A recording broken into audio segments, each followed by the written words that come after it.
Good evening friends, स्वागत है आप सभी का मेरी यूट्यूब चैनल ड्रीम प्लेटफॉर्म पर।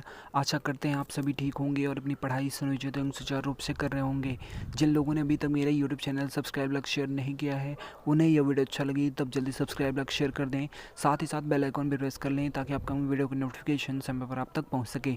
चलिए बिना समय जाए कि आज का वीडियो शुरू करते हैं। आज हम जिस टॉपिक पर आपको कुछ जानकारी देंगे वो है difference between approach, method and technique. तो इन तीनों टर्म के बीच डिफरेंस को देखेंगे। The clear distinction was made by Edwin Anthony among these three terms with specific reference to language learning। ठीक है, तो लैंग्वेज लर्निंग में एडविन एंथनी द्वारा जो क्लियर डिस्टिंक्शन, इसका जो मतलब होता है वो होता है स्पष्ट अंतर। तो एडविन एंथनी द्वारा जो लैंग्वेज लर्निंग में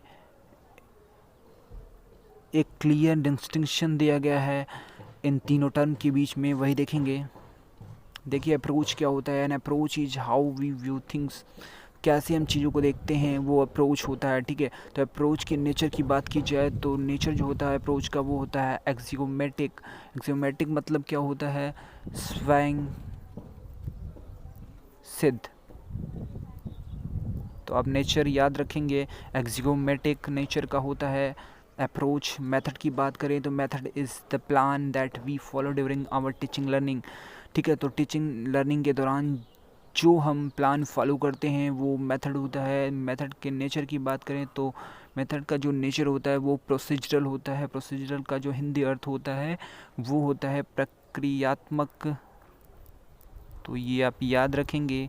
नेचर की बात की जाए तो नेचर जो होता है प्रोसीजरल होता है मेथड का।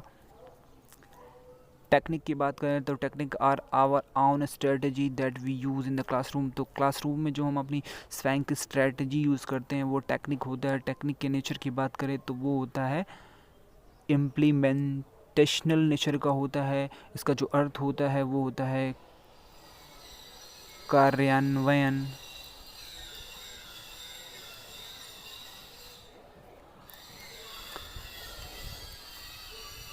देखिए हम एग्जाम्पल के माध्यम से समझने की कोशिश करेंगे। थोड़ा सा जगह ले लेते हैं। देखिए देखिए जो अप्रोच होता है, मान लीजिए आपका अप्रोच चाइल्ड सेंटर अप्रोच है। ठीक है, तो जो अप्रोच है आपका वो चाइल्ड सेंटर्ड अप्रोच है। ठीक है, तो आपका जो अप्रोच है वो चाइल्ड सेंटर अप्रोच है। एग्जाम्पल मानते हैं तो आपका जो मेथड होगा वो क्या होगा? या तो चाइल्ड सेंटर्ड अप्रोच है आपका, तो आपका मेथड या तो हो सकता है प्लेवे हो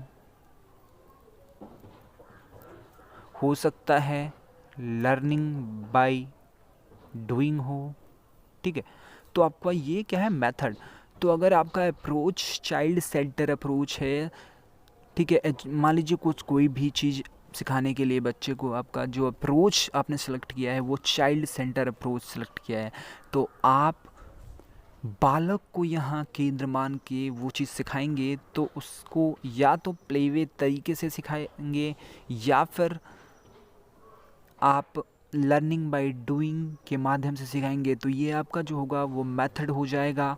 अब इसमें टेक्निक की बात करें तो इसमें टेक्निक क्या हो सकता है? हो सकता है आप उसको गेम के माध्यम से सिखाएं, तो ये आपका टेक्निक हो सकता है। ठीक है, तो टेक्निक है ये। हो सकता है आप रोल प्ले के माध्यम से उसे सिखाएं, तो ये आता है टेक्निक के अंतर्गत। ठीक है, जैसे हम आप नीचे दिखाते हैं। देखिए जो अप्रोच होता है, अप्रोच जो होता है वो सबसे ये वेन डायग्राम के माध्यम से दिखाने की कोशिश कर रहे हैं। देखिए ये अप्रोच जो होता है उसके जो अंदर मेथड होगा, ठीक है, और मेथड के अंदर टेक्निक। तो अप्रोच जो होता है उसके अंदर मेथड, तो सेवरल मेथड हो सकता है। एक अप्रोच मान लीजिए चाइल्ड सेंटर अप्रोच हमने सेलेक्ट किया है। ठीक है, तो मेथड क्या हो सकते हैं आपके? प्लेवे मेथड या फिर learning by doing method. Learning by doing method.